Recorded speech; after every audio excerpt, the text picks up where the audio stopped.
Yes and ఆలస్యం చేయకుండా పవన్ కళ్యాణ్ గారి మాటలు వినేద్దాము.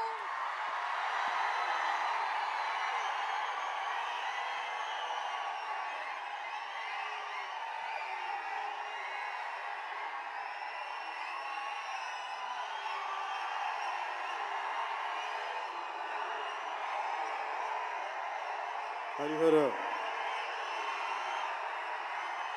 వీరమల్లు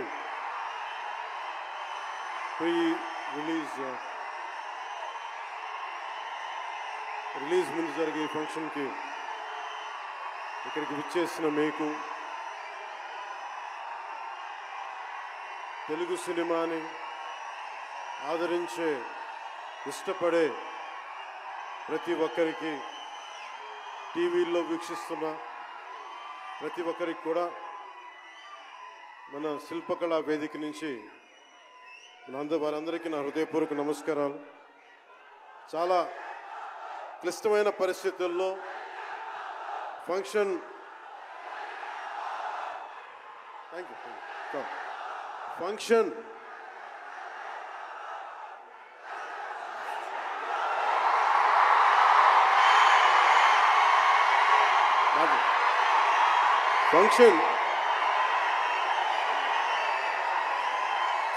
హైదరాబాద్ తెలంగాణలో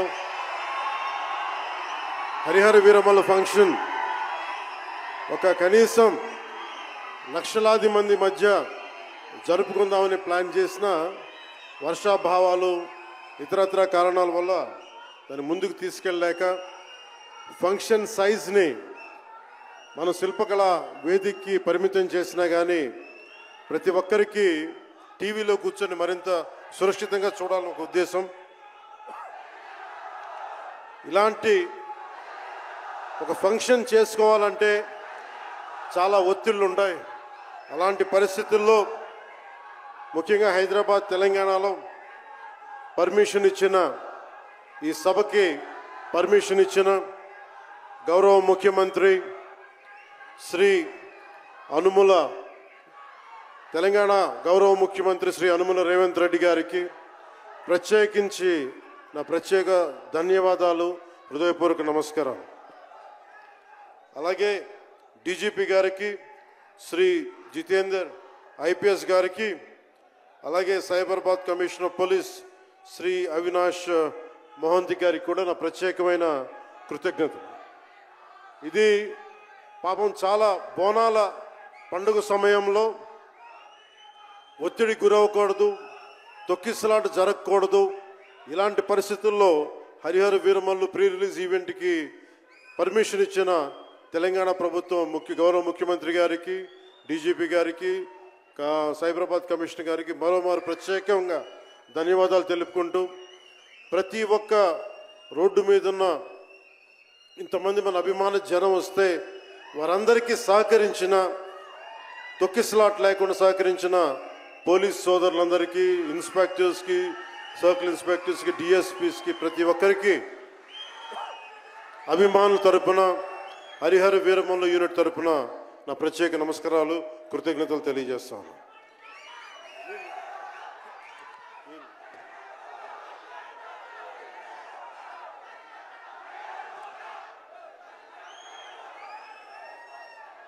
అలాగే తెలంగాణ సినిమాటోగ్రాఫర్ శాఖ మంత్రి శ్రీ కోమటిరెడ్డి వెంకటరెడ్డి గారు రావాల్సి ఉండింది, కానీ ఆయన మనకి సీఎం గారు రివ్యూ మీటింగ్ల వల్ల రాలేకపోయారు.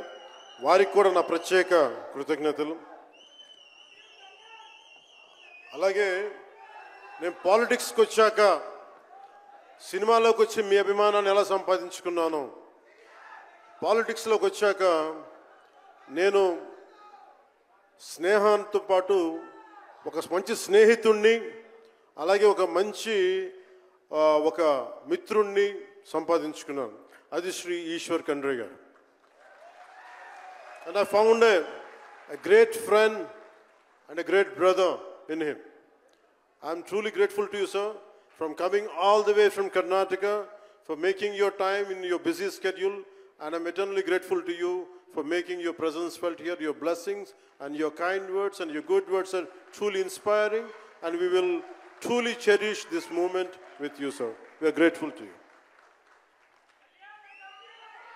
అలాగే కందుల దుర్గేష్ గారు గౌరవ పర్యాటక సాంస్కృతిక శాఖ మరి సినిమాటోగ్రాఫ్ శాఖ మార్చులు ఆంధ్రప్రదేశ్ ప్రభుత్వం. అలాగే ప్రత్యేకించి రఘురామకృష్ణరాజు గారు, మీకు తెలుసు కదా, ఆయన గురించి చెప్పక్కర్లేదు కదా. గౌరవ ఆంధ్రప్రదేశ్ శాసనసభ ఉపసభాపతి, ఆయన మాటని శాసనసభలో చూడాలి, చాలా ఆనందంగా ఉంటుంది ఆయనతోటి. వారికి కూడా నా ప్రత్యేకంగా ధన్యవాదాలు.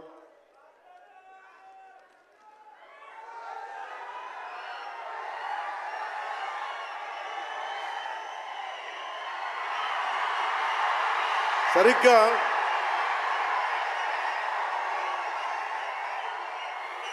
ఒక 2 సంవత్సరాల క్రితం భీమ్లా నాయక్ రిలీజ్ అయినప్పుడు,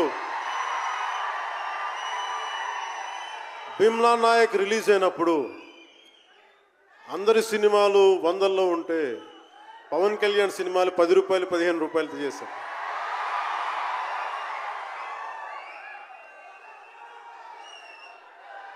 నేను ఒకటే చెప్పాను ఆ రోజున, మనల్ని ఎవడు ఆపేది.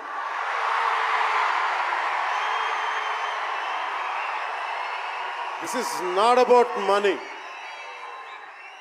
This is not about finance. This is not about records. This is about damn guts. This is about damn courage. This is about damn tenacity. We are here. We will stand by.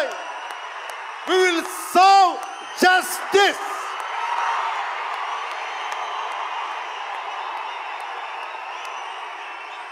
Pawan Kalyan ఎప్పుడు రికార్డుల కోసం ప్రయత్నం చేయాల. Reluctant actor. మా బ్రహ్మానందం గారు చెప్పినట్టుగా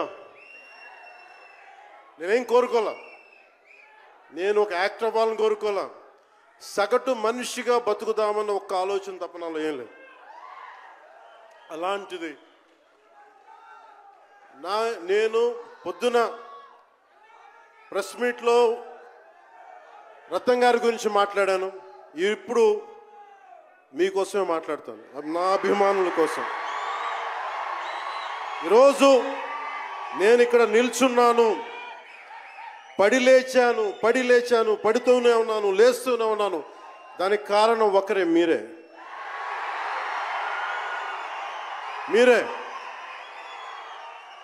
పడిపోయినా, కింద పడ్డా, లేచినా, ఉన్నా, అన్నా నీ వెంట మేము ఉన్నామని. నా దగ్గర ఏమన్నా ఆయుధాలు ఉంటాయా? నా దగ్గర ఏమన్నా గుండాలు ఉంటారా? నా దగ్గర ఎవరు లేరు, గుండెల్లో ఉండే మీరు తప్ప.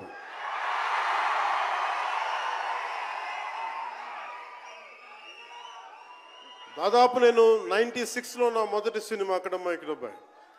ఇది 2025 అంటే ఆల్మోస్ట్ 29 to 30 years. అంటే దాదాపు 29-30 సంవత్సరాలు నేను చిత్ర పరిశ్రమకి వచ్చి. ఎలా ఉంది అంటే నాకే తెలియదు, అలా కాలం అట్లా అయిపోయింది. కానీ కొంత వయసు పెరిగిందేమో కానీ గుండెల్లో చావు ఇంకా చావులకే బతికాం. ఇక్కడే సభలో సర్దార్ గబ్బర్ సింగ్ సినిమాకి మహబూబ్ నగర్ నుంచి వచ్చిన ఒక యువకుడి గురించి చెప్పాను, మన అభిమానులు ఒకటి గురించి చెప్పాను.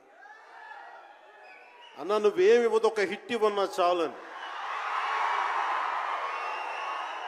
ఆ రోజు నేను భగవంతుని కోరుకున్నాను, నా అభిమానుల కోసం, నా కోసం కాదు కానీ ఒక హిట్ ఉంటే బాగుంటుంది అని కోరుకున్నాను.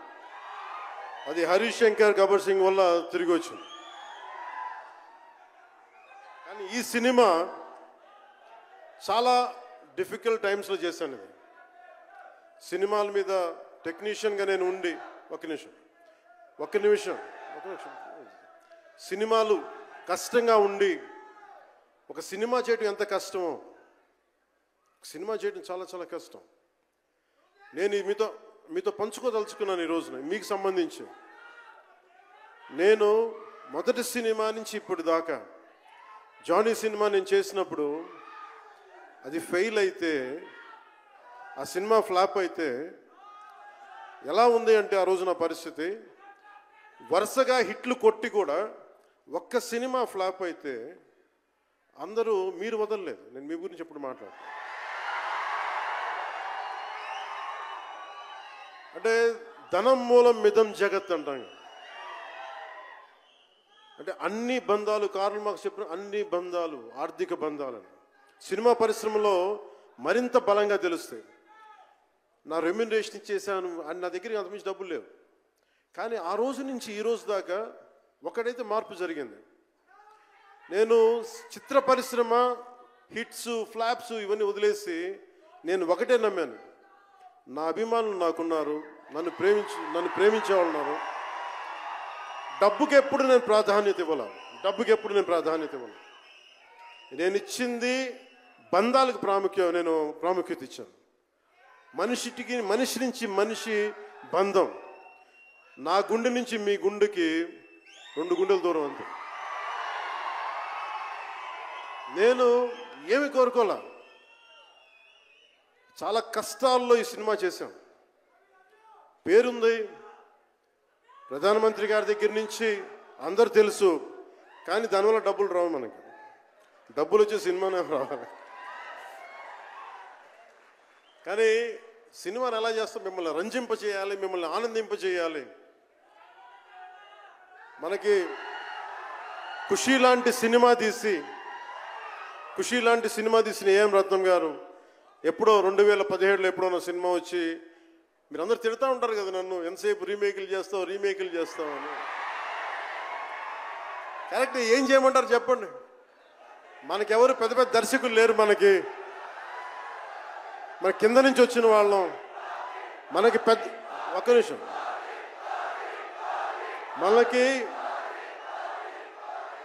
మన సినిమాలని చెప్తున్నా. ఓజీ సంతోషం, ఇది వీరా. మీకు ఈ సినిమా గురించి చెప్తాను మీకు. అంటే మనకి దర్శకులు ఎవరు లేరు.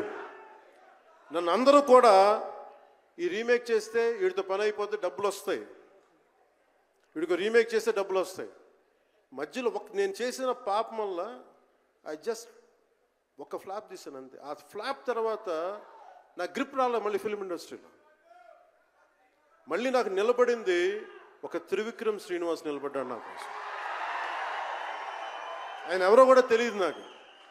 ఎవరన్నా సక్సెస్లో వెతుక్కొని వస్తారు, అపజయాల్లో వెతుక్కొని వచ్చిన నా మిత్రుడు, ఆత్మ బంధువు త్రివిక్రమ్ శ్రీనివాస్ వచ్చి అప్పుడు జలసా తీశారు.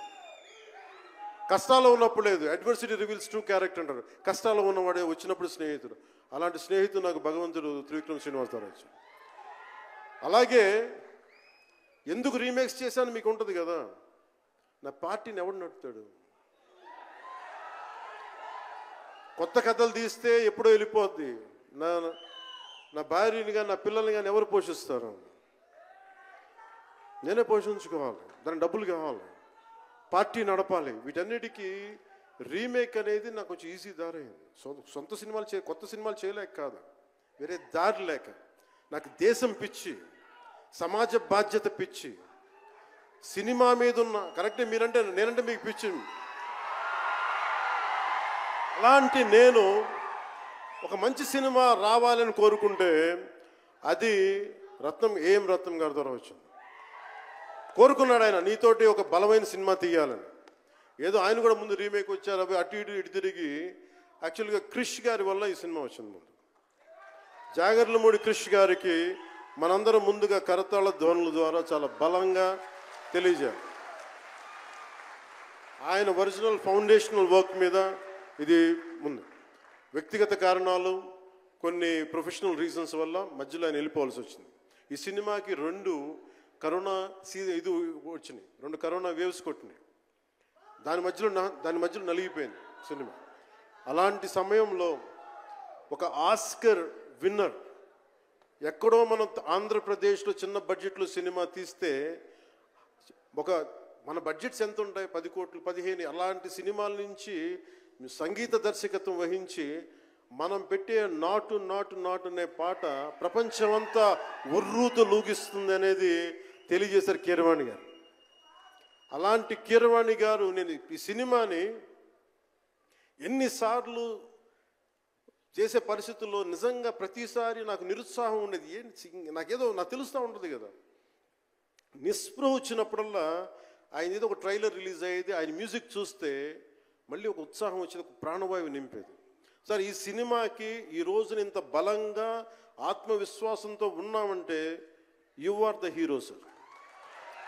You are the true hero sir for us. Without Keeravaniji's music, this is not Harihar Veeramal. ఈరోజు హరిహర వీరమల్లు బలంగా ఉంది అంటే it's only the dedication and the kind of effort he has put into the film is truly commendable and truly admirable, sir. We are truly grateful to you, sir. మధ్యలో వారి నాన్నగారిని కోల్పోయి ఆ సమయంలో కూడా మనస్ఫూర్తిగా ఆయనకి ఆ బ్యాక్గ్రౌండ్ స్కోర్ ఇచ్చినందుకు, సొంత తండ్రిని కోల్పోయి కూడా ఇచ్చినందుకు మరోమారు వారికి ప్రత్యేకంగా కీరవాణి గారి టీంకి, కీరవాణి గారి గాయకులకి, వారి రికార్డింగ్ టీంకి, వారి ఇంజనీరింగ్ డిపార్ట్మెంట్కి, ప్రతి ఒక్కరికి నా హృదయపూర్వక ధన్యవాదాలు.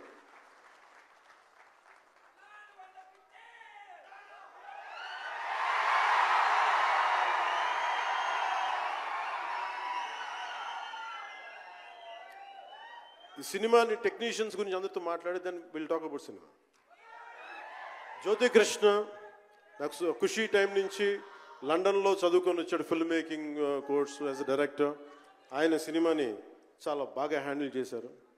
ఎలా ఈ పరిస్థితులు ఎవరు చేయగలరు అనుకుంటా ఆయన స్టెప్ ఇన్ అయ్యి ఒక తండ్రికున్న విజన్కి కొడుకు సారథ్యం వహించి తండ్రి కొడుకుల తాలూకు ఇది ఎఫర్ట్ ఈ సినిమా ఇది. సో మనస్ఫూర్తిగా జ్యోతికృష్ణ గారికి, రత్నం గారికి మరోమారు నా ధన్యవాదాలు చెప్తా ఉన్నాను. అలాగే ఈ సినిమాని ప్రారంభించినప్పుడు జ్ఞానశేఖర్ గారి కెమెరామెన్, ఆయనకి నా మనస్ఫూర్తిగా కృతజ్ఞతలు.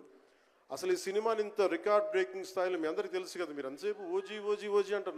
నా సినిమానే ఓజీ బయట వాళ్ళ సినిమా కాదు కదా, మన సినిమానే కదా.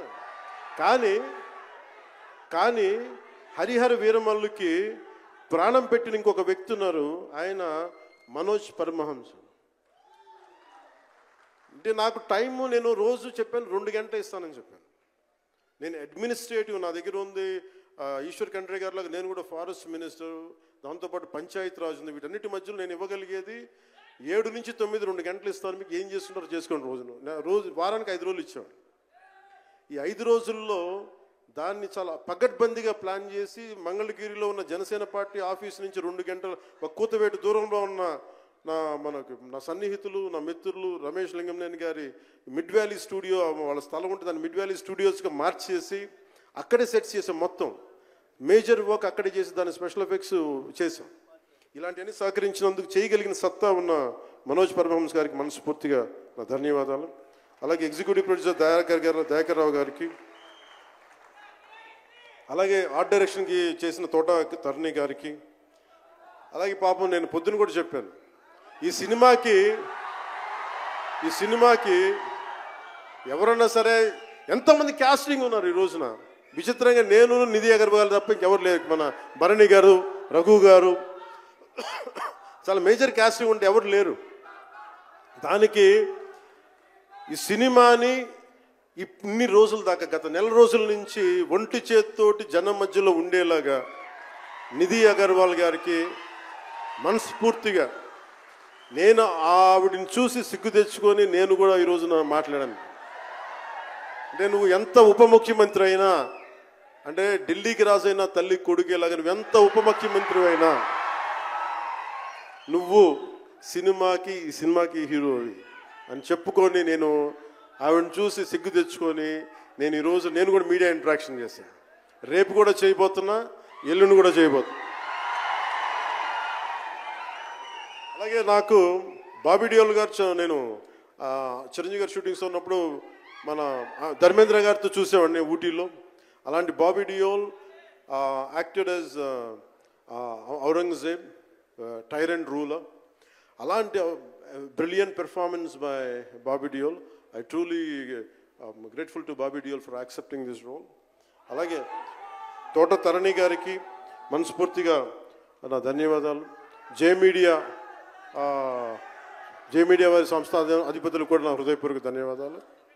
ముఖ్యంగా రేట్స్ ఇచ్చి 2 సంవత్సరాల క్రితం భీమ్లా నాయక్ రిలీజ్ అయినప్పుడు 10-15 రూపాయలు టికెట్తో వచ్చినప్పుడు నేనేమన్నా. కానీ మీ కోరిక మేరకు ఈరోజు టికెట్ రేట్స్ పెరిగి ప్రభుత్వం మనదొచ్చి మన సినిమా ఇప్పుడు రిలీజ్ అవుతుంది. ఆ రోజు మీరు పంతం కొద్ది చూశారు. మీరోజు ఆ రోజు పెట్టిన ఎఫర్ట్కి ఇది బయటకు వచ్చింది. ఇది దాని తాలూకు సత్తా మీరు చూస్తారు ఈరోజు. Okay, now will come back to the story of Harihara Veeramallu. Harihara Veeramallu ఇది నాకు చాలా ఇష్టమైన సబ్జెక్ట్. ఇది మనందరం చరిత్రలో చదువుకుంటాం. భారతదేశం ఎవరి మీద దాడి చేయలే, భారతదేశం ఎవరి మీద కూర్చొని ఆక్రమణం చేయలే. ఈ దేశాన్ని అందరూ ఆక్రమించుకున్నారు. మనం చదువుకున్న టెక్స్ట్ బుక్స్లో కానీ స్కూల్ బుక్స్లో కానీ ఎంతసేపు మొఘల్ తాలూకు గొప్పతనాన్ని చెప్పారు తప్ప మొఘల్ తాలూకు అరాచకాన్ని చెప్పలేదు ఆవిడ. Akbar is great, Shahjahan is great, Aurangzeb is great అంటే what they had done. Vijayanagara empire గురించి మాట్లాడాల. ఇంతమంది కింగ్స్ ఉన్నారు, ఎవరి గురించి మాట్లాడాల. We always heard about Mughals' greatness, but what Aurangzeb has done to our country, సొంత తమ్ముడిని చంపేసి దారా సిక్కుని చంపి షాజహాన్ని జైల్లో పెట్టి నువ్వు హిందువుగా బతకాలి అంటే నువ్వు ట్యాక్స్ కట్టాలి. Can you imagine? For being a Hindu, you have to pay tax as a Hindu, just to accept, to practice. ఇలాంటి సమయంలో ఒక ఛత్రపతి శివాజీ మహారాజ్ లాంటి వాడు గుండెల్లో శౌర్యాన్ని నింపాడు. మనకి తమిళనాడు దురాక్రమణ గురైతే all the way from Maharashtra he came back and supported, stood by people. ఇలాంటి నేపథ్యంలో హరిహర వీరమల్లు ఒక ఫిక్షస్ క్యారెక్టర్, ఒక కల్పిత పాత్ర. అలాంటి పాత్రలో సగటు మనిషి ఏమి చేసి ఉండొచ్చు? ఎంతసేపు మనం కోహినూర్ ఎక్కడి నుంచి వచ్చింది? కోహినూర్ ఒకప్పుడు ఉమ్మడి రాజధాని కదా ఇదంతా, మనందరికీ ఉమ్మడి దేశం కదా ఇదంతా, తెలంగాణ నుంచి కృష్ణా తీరం వరకు టిల్ విజయవాడ. ఆ కృష్ణా నది తీరం దగ్గర ఇప్పుడు విజయవాడలో ఉన్న కొల్లూరు దగ్గర వజ్రపు గనులు ఉంటే అక్కడ దొరికిన వజ్రం అది. ఆ వజ్రం ఎక్కడి దాకా వెళ్ళింది? అది మన నిజాం నవాబ్ దగ్గరికి వచ్చింది. నిజాం నవాబ్ దగ్గర నుంచి ఆ మొఘల్కి వెళ్ళింది. రకరకాల ఫైనల్గా ఈ రోజున కోహినూర్ యూకే లండన్లో ఉంది, లండన్ మ్యూజియంలో ఉంది. సో దాన్ని దృష్టిలో పెట్టుకొని నాకు కృషి గారు కథ చెప్పినప్పుడు ఇంట్రెస్టింగ్ అనిపించింది. Then we did the story, then cinema చేశాం. ఈ సినిమా మేకింగ్ ప్రాసెస్లో చాలా నలిగాం. ఇలాంటివన్నీ నలిగిన తర్వాత ఒకటే ఏంటంటే ఈ సినిమాలో ఇది ఎన్ని రికార్డులు చేస్తా నేను చెప్పలేను, ఎందుకంటే ఎంత కలెక్షన్ చేస్తానో నేను చెప్పలేను. ఎందుకంటే నేను ఎప్పుడు కూడా ఈ రోజుకి చెప్తున్నాను, we did our best efforts better. అంటే మీరు అంటారు కదా, మీకోసం కొంచెం కాలు కూడా కదిల్చాను డ్యాన్సుల కోసం. అలాగే నేను చాలా సంవత్సరాలు అయిపోయింది. ఎంతసేపు పొలిటికల్ ప్రాసెస్లోకి వెళ్ళిపోయి రియల్ లైఫ్ గుండాలను ఎదుర్కొన్నాను, రియల్ లైఫ్ రౌడీలను ఎదుర్కొన్నాను. కానీ సినిమాటిక్గా చెయ్యాలి అంటే ఎగిరి కొట్టడాలు ఇవన్నీ చేయడానికి నేను మళ్ళీ మార్షల్ ఆర్ట్స్ నేను చిన్నప్పుడు 20s ఉన్నప్పుడు ఎలా చేయాలో మళ్ళీ ఒక 1 month 2 months మళ్ళీ బ్రషప్ చేసి ఒక ఎస్క్రీమా కానీ జీత్ కండో కానీ అలాగే ఇషున్రియు కరాటే కానీ తర్వాత నేను నేర్చుకున్న మ్యాక్సిమం ఊషు కానీ ఎనీ సెల్ఫ్ డిఫెన్స్ టెక్నిక్స్ అన్నీ కూడా క్రోడీకరించి ఒక క్రమబద్ధీకరించి ఈ 18-minute క్లైమాక్స్ పార్ట్ నేను కొరియోగ్రాఫ్ చేశాను. దీన్ని అంటే అది దేనికి అంటే నీ ధర్మానికి నువ్వు ట్యాక్స్ కట్టాలి అంటే అది ఎదురు తిరిగే పరిస్థితి. That is the climax. ఇది ఏంటంటే ఇది ఆ టైంలో సగటు భారతీయుడు నలిగింది, దాన్ని ఈ సినిమా రిఫ్లెక్ట్ చేస్తుంది. మిగతా కథ అంతా ఉంటుంది కానీ అంటే ఇది మీరు ఎందుకంటే ఇది దెర్ ఇస్ నో సీక్రెసీ అన్నట్టు, ఇది సస్పెన్స్ సినిమా కాదు. బట్ వాట్ యూ హ్యావ్ మీరు సినిమా లోపలికి వెళ్ళినప్పుడు మీరు ఏమి చూడబోతున్నారు, ఏమి ఆశించబోతున్నారు అని చెప్పడానికి ఇదంతా చెప్తున్నాను. ఎందుకంటే నాకు అమ్మడం తెలియదు. నా సినిమా ఇన్ని 100 కోట్లు చేస్తున్నా తెలియదు. ఎందుకంటే 10-15 రూపాయలతో కూడా సినిమాలు ఆడినాయి మనం. 10-15 రూపాయలతో కూడా సినిమాలు డబ్బులు చేసినాయి. ఫ్లాపుల్లో పెరిగామంటాను నేను, ఇప్పుడు సక్సెస్లో పెరగల. సో మీరు కోరుకున్న సక్సెస్ భవిష్యత్తులో రావాలని మీరు ఎలా ఆశిస్తున్నాను, నేను కూడా అలాగే ఆశిస్తున్నాను. జరుగుద్దా లేదా అన్నది ఆ పెరుమాళ్ళకి ఎరుక, అది భగవంతుడు చెప్పాలి, మన చేతిలో లేదు. మన చేతిలో ఉన్నదల్లా we had done best, we had given our best. Rest leave it to God. మీకు నచ్చిందా బద్దలు కొట్టే. That's all I can say. మీకు మీరే నా బలం, మీరే నా బలం. నేను కష్టాల్లో ఉన్నా, ఓటమిలో ఉన్నా, ఎక్కడున్నా అన్నా నీకున్నావని చెప్పిన వాళ్ళు మీరు. మనల్ని ఎవడరా ఆపేదంటే, మనల్ని ఎవడన్నా ఆపేదని ముందుకొచ్చింది మీరు. మీకు ప్రతి ఒక్కరికి పేరు పేరున ఈ గుండె ఎవరి కోసం కొట్టుకోదు, మీకోసం కొట్టుకుంటుంది, మీ కష్టాల కోసం కొట్టుకుంటుంది. మళ్ళీ విశాఖపట్నంలో కలుసుకుందాం. టిల్ దెన్, జై భారత్, జై హింద్.